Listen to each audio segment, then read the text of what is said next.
About a year after the murder, the police had reduced the personnel working on the case to a few men.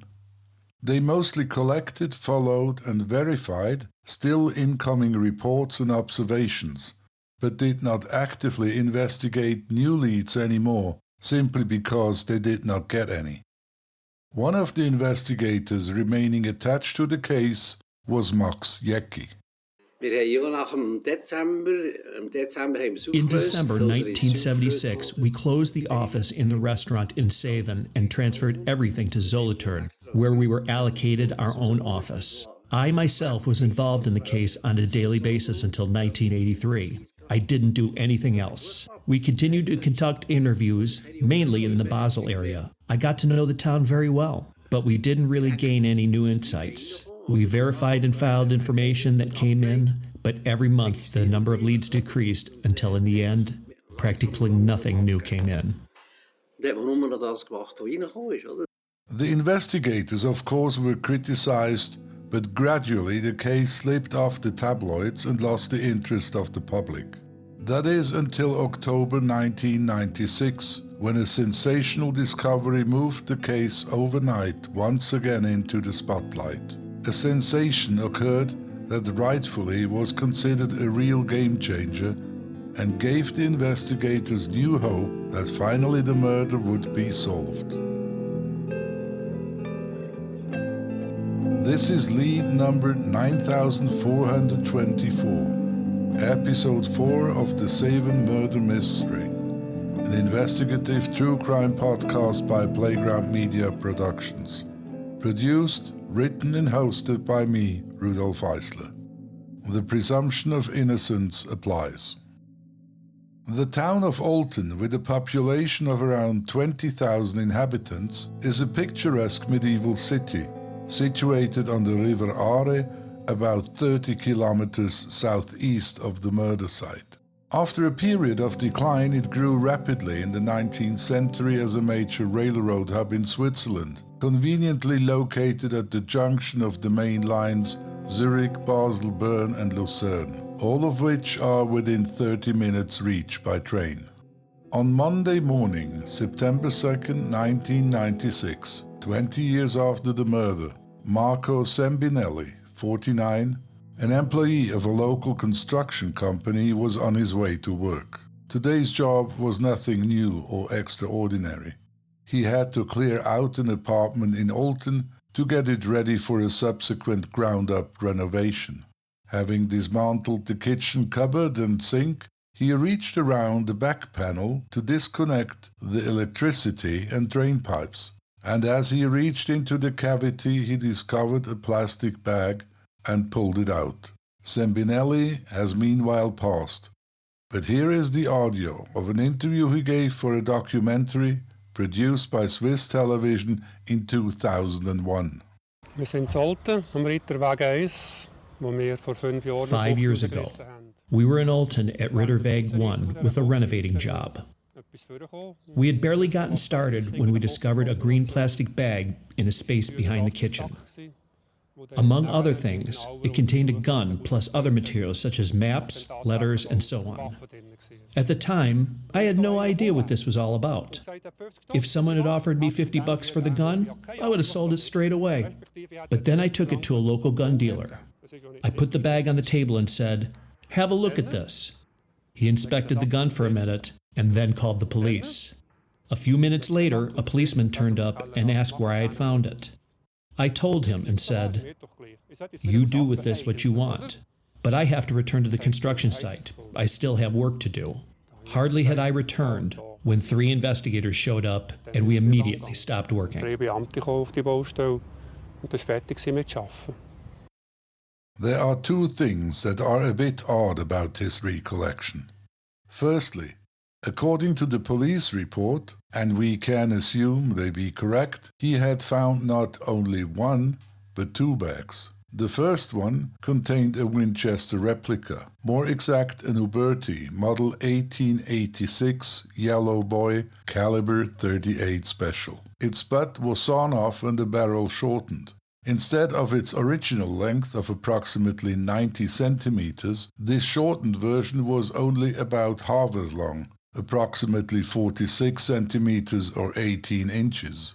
If it took the arms dealer a minute to link the rifle to the unsolved murder from 20 years ago, it took the investigators a few seconds. The second bag, it was said, contained various documents, but more on this in a minute. Secondly, in his account he mentions the name of a local arms dealer, a certain Mr. Kellerhals. During my research and effort trying to locate this man, it turned out that Sembinelli actually took the rifle to a long-established arms dealer by the name of Furter Arms. It was the owner, Mr. Leonhard, that then examined the rifle and contacted the police, and not Kellerhals. Did Sembinelli just mix them up, or was there more behind it? Kellerhals was described to me as a somewhat shady character and more of a wannabe arms dealer than a certified weapons expert. It could therefore be possible that Sembinelli first showed his find to Kellerhals and only then went to see Furter Arms, either because Kellerhals wasn't interested or did not want any contact with the police, assumed he made a connection of the weapon to the murder. It is also of interest to know that when the rifle was found, the then 20-year statute of limitations had been reached, meaning that the case was officially closed. But this did not prevent the police to further continue their investigations. The reason being that if the perpetrator had committed another crime during these 20 years, be it in Switzerland or abroad, and should he have spent time in prison, this time span would have had a suspending effect, meaning that the 20-year statute of limitations would have been prolonged for the duration he had spent in jail. Hence the police opened a new file, lead number 9424.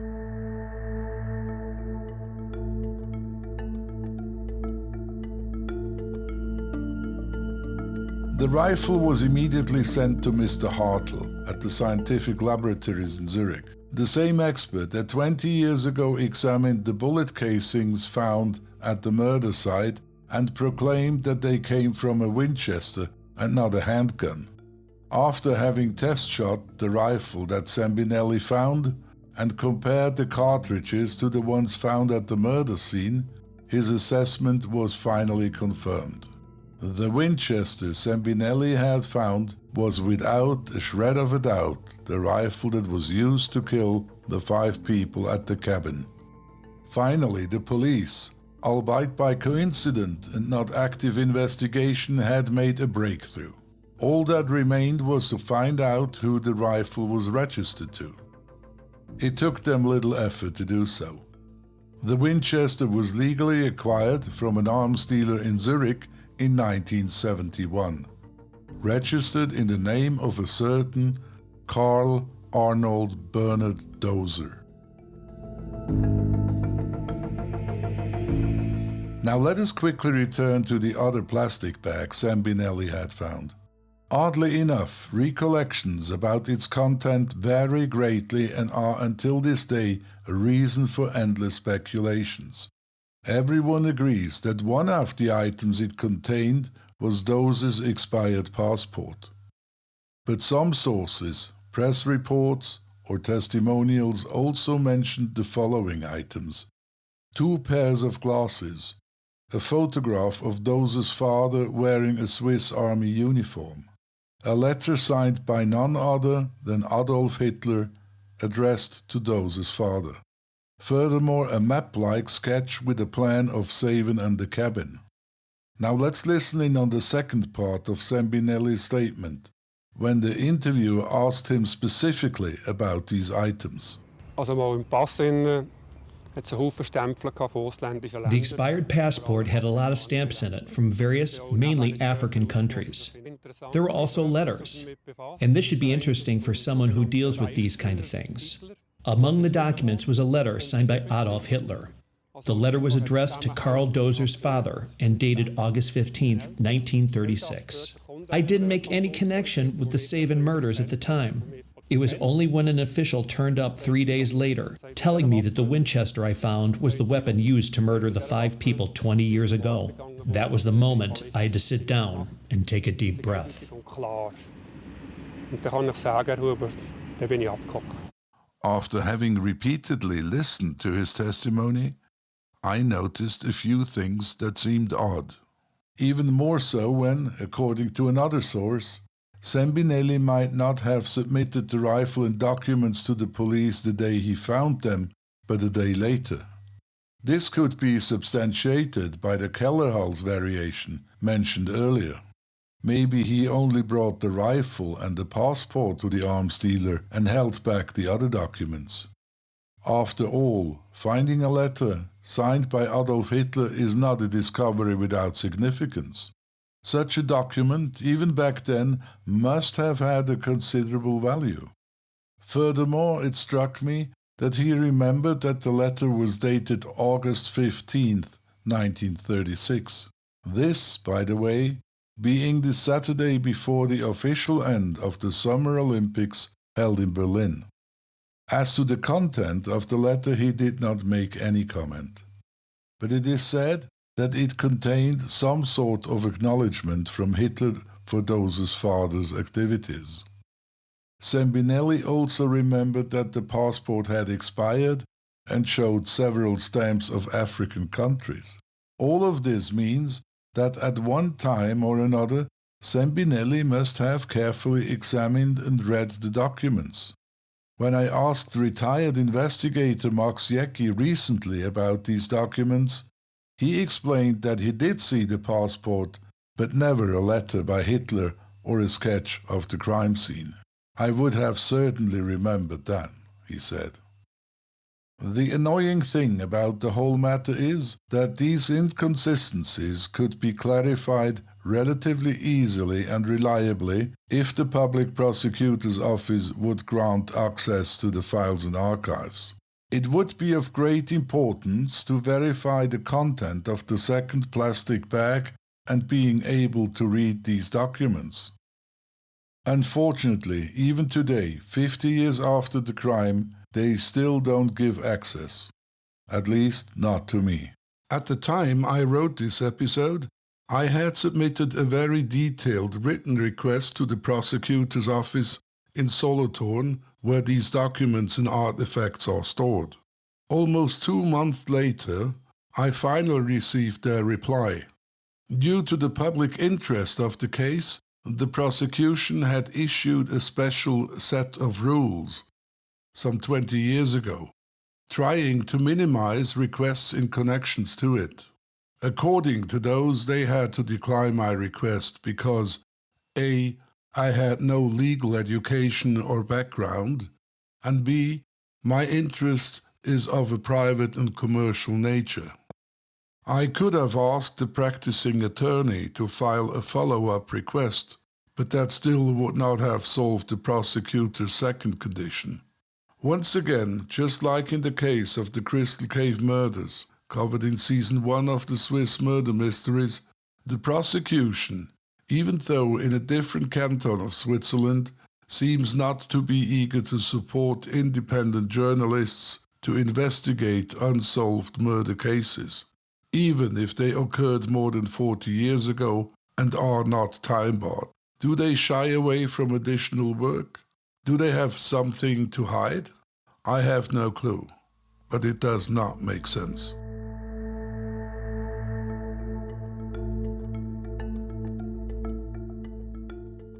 But now let us return to the investigation, and let us take a closer look at the registered owner of the murder weapon, Karl Doser.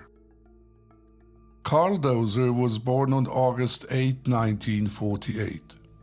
At the time of the murders in 1976, he was 28 years old, unemployed and living in a single room in Basel. He was described as a solitary, withdrawn character and arms freak. He often wore rimless glasses, not because he had poor eyesight, but because they made him look smarter. He grew up as a single child with his mother. Rosa Maria Lederer in Olten, but bearing the name of his father, Arnold Dozer. Not much is known about him. All I found out is that he mostly lived separately from Karl and his mother, and referring to the earlier mentioned letter from Adolf Hitler, he must have been, to put it carefully, a supporter of the Third Reich. It is assumed that he died in 1974. Of course, the police immediately set out to get a hold of Karl Dozer. Only they could not find him. No matter where they looked or to whom they talked, Karl Dozer was nowhere to be found. What became apparent, though, because of the stamps in the expired passport, was that Dozer had often spent time in Zimbabwe and South Africa. The last time he was seen was, according to a neighbor, when he left his home in Basel with a bicycle and remarkably little luggage in spring 1977. That is half a year after the murders. From then on, Karl Dozer had disappeared.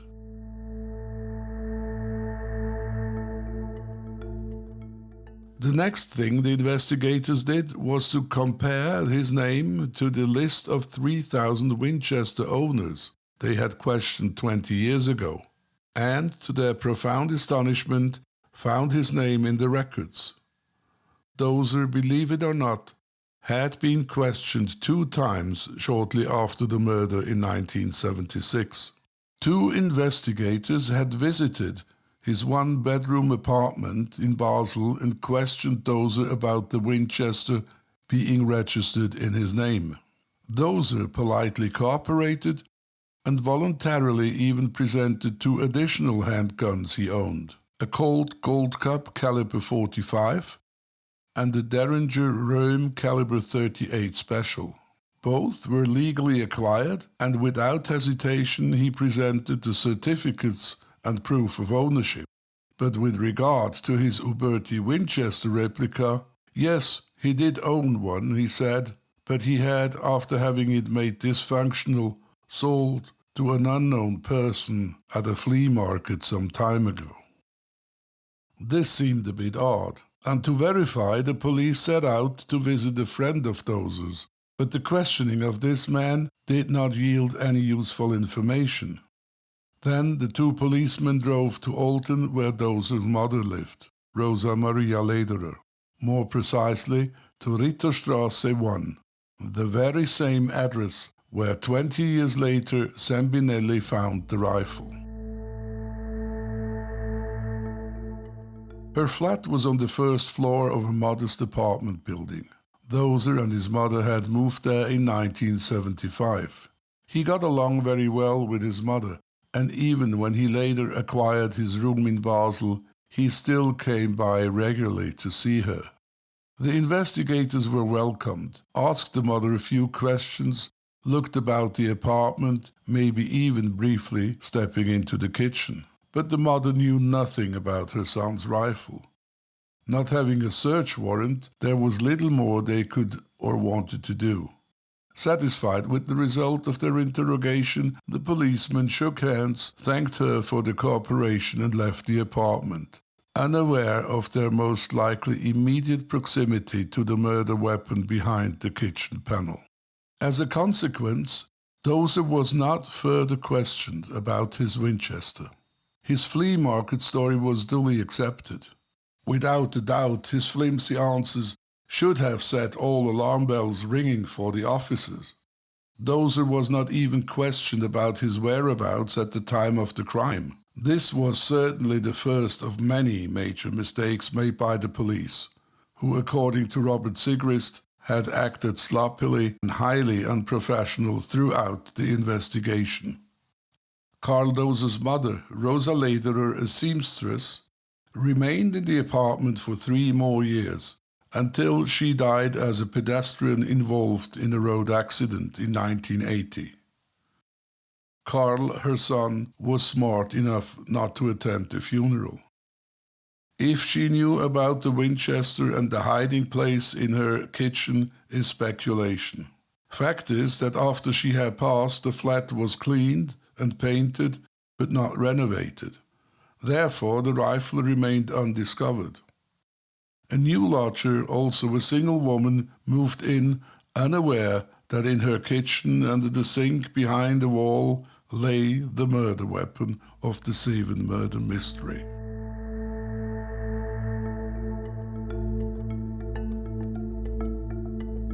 Now, before we jump back to the discovery of the weapon in 1996, let us remain in 1976, when Dozer came up with the flea market story, which, as we know, was an obvious lie.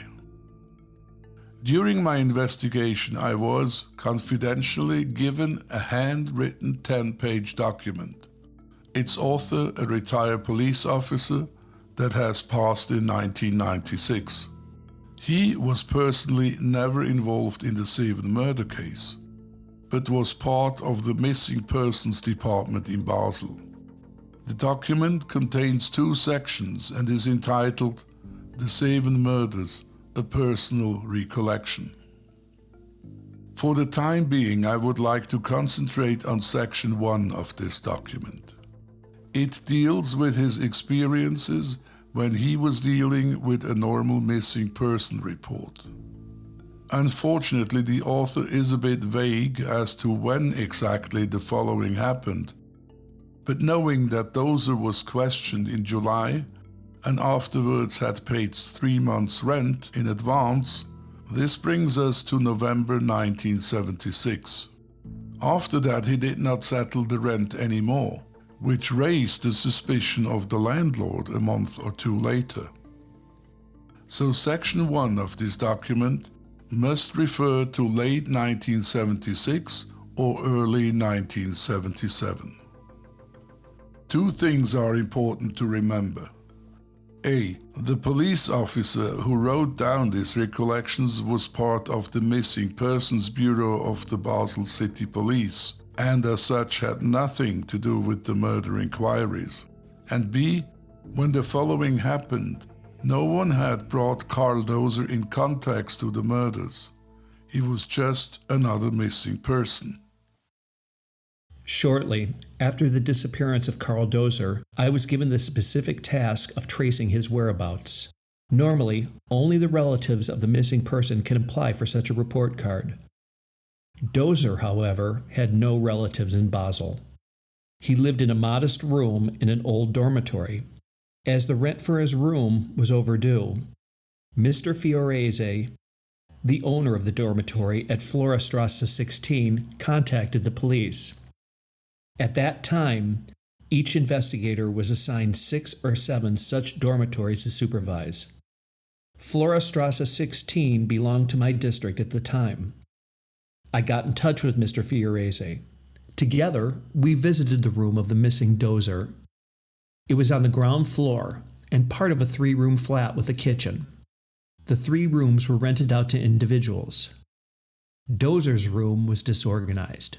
Military effects were lying on the bed, and a Swiss Army assault rifle was leaning against the wall.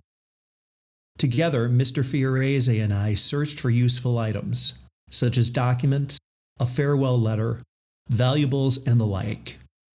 But nothing was to be found. Somehow I managed to get a hold of a photograph of him, which I filed away. It showed Dozer with a short, stubbly beard. His hairline was already tending towards a bald forehead. Mr. Fiorese then asked me for advice. He wanted to know what legal steps he was entitled to take. I advised him to vacate the room after a month or so and store Dozer's effects in the cellar. I was then informed that Dozer had no work but was in debt. Hence, he could not pay the rent for the room anymore. His flatmates knew practically nothing about Dozer and described him as a loner. There were no friends or even a girlfriend. Only his mother, who lived in Olten, could be located. A telephone inquiry about the whereabouts of her son was also unsuccessful. She knew nothing about Karl. All she said was that usually she had received a postcard that informed her of his location. But surprisingly, this had no longer been the case in recent months. Dozer had vanished. But as there was nothing to suggest that he had committed a crime, and there wasn't any record that linked him to one, there was nothing else to do but to register Dozer as a missing person. Had even the slightest reference been made to Dozer being questioned in relation to the murder case, the whole investigation would have taken a completely different path. Then, of course, Dozer could have been held responsible for his involvement in the homicide, and an international arrest warrant would have been issued. That this did not happen was due to an obvious lack of information exchange between the different departments of the police force of Basel and Solothurn. This was undoubtedly the second significant mistake by the police. But despite all justified criticism of the police, it must be conceded for the sake of fairness that Dozer could never be proven to have committed a criminal offense at the time of the crime, that he had no criminal record whatsoever and could not be connected to any of the victims, neither to the Siegrist nor to the Westhäuser family. The obvious conclusion is that shortly after having been questioned by the police about his Winchester, Dozer got cold feet and decided to disappear. Here then is the second part of the missing persons investigator's testimony. About a month after we had inspected his room, Mr. Fiorese telephoned me again. While clearing his room, he had found something that might be of interest to me, and he wanted to hand it over to me personally. I immediately went to Florastrasse 16, where Mr. Fiorese was already waiting. Without saying a word, he led me into Dozer's bathroom, opened the cupboard, and took out a Smith & Wesson Model 59 9mm pistol stashed behind the shaving mirror. Furthermore, there were 2 boxes of ammunition, 50 rounds of 9mm and 38 Special. I took these and filed them away and found out that the gun was correctly registered in his name. Today, it seems to be clear, he had not taken the weapon with him because he most likely fled abroad. Carrying it over the border would have been too risky. But anyway, since no criminal offenses were pending against him, I stored the weapon and later handed it over to his stepbrother living in Rheinfelden in return for a receipt. All of this was recorded in writing in the files of the missing Karl Dozer. Even after having found additional handguns in his abandoned apartment, still no one made a connection between Dozer and the 7 murders.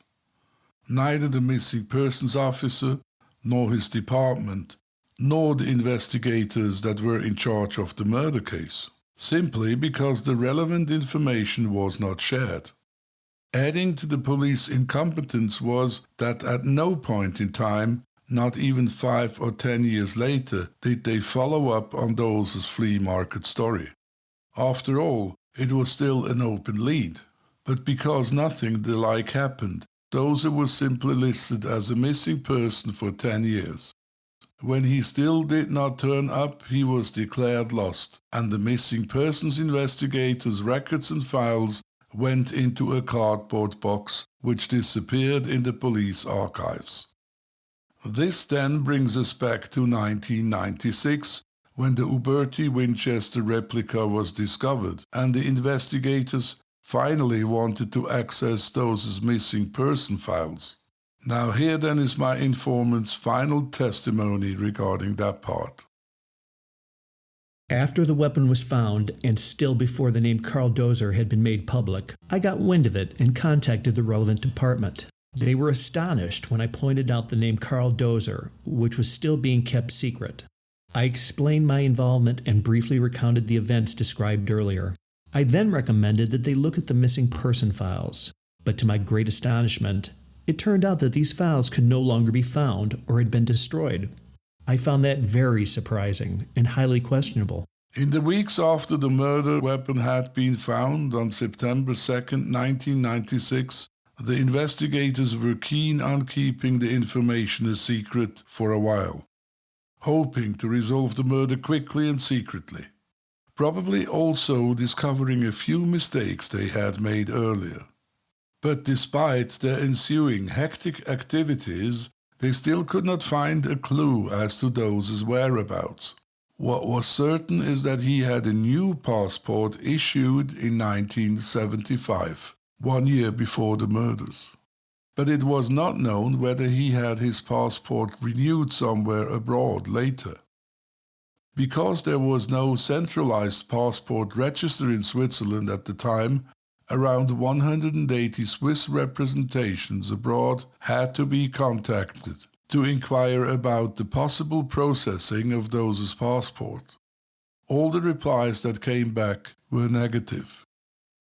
Finally, on October 28, 1996, almost 2 months after the discovery of the weapon, the investigators called in a news conference. The prosecutors, head of investigators, and of course Max Jäcki sat behind a white desk and faced the press. Confidently they proclaimed having found the murder weapon. Max Jäcki unwrapped the corpus delicti, not much larger than a handgun, stood up, held it proudly in his hands, presenting it to the audience and cameras. He then operated the lever, pointed the rifle towards the ceiling and pulled the trigger. The rifle clicked, the audience gasped, Jäcki smiled. The Solothurn Cantonal Police, being the investigative authority, reported about the discovery and that they had identified the owner. They were now hoping that with the support of the public, new leads would come up that would guide them to the arrest of the owner. Es ergaben sich zum damaligen Zeitpunkt absolut keine Anhaltspunkte. At the time, there were absolutely no indications that Karl Doser could be the perpetrator. Heute sieht das natürlich anders aus. Doser hat Today, of course, things look different. Doser has made false statements about his weapon. He stated at the time that he had sold it at a flea market. This is evidently not true. The weapon was found in his mother's apartment. It must be assumed that Doser had hidden it there. Man muss davon ausgehen, dass Doser die Waffe dort versteckt hat. The man they were looking for, but unable to locate, was a certain Karl Doser, born August 1947, Swiss citizen and reported missing since 1977. There was absolutely no doubt that this man was connected to the murder. But was he the murderer, or did he only provide the weapon? Or were there even 2 or more people involved in the murder? Specifically, they asked the public the following questions. Who knows or knew Karl Doser? Who can provide information about his current whereabouts? Who grew up in Olten and lived or worked in Basel between 1972 and 1977? Who had contact with Karl Doser in Switzerland or abroad after 1977? Who can provide information about people who were in contact with Karl Doser?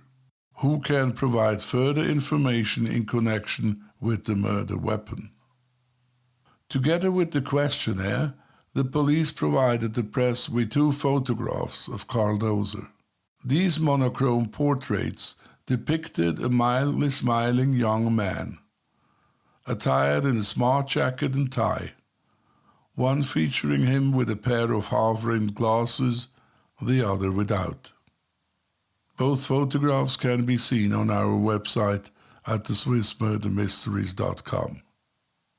The press conference ended with a more than confident statement by the investigators. We now have all the pieces of the puzzle. All that remains is to put them together.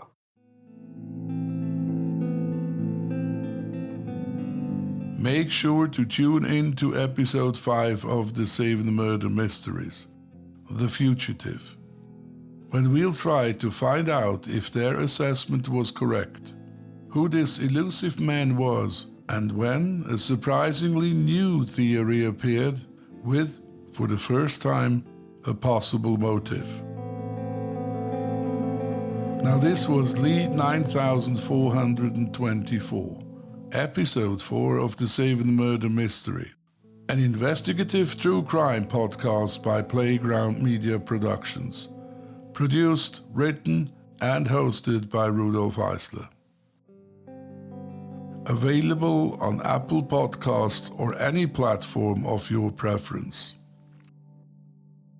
Please do visit our website at swissmurdermysteries.com for additional information, including maps, rare photographs, and details on how to support the producers of this podcast.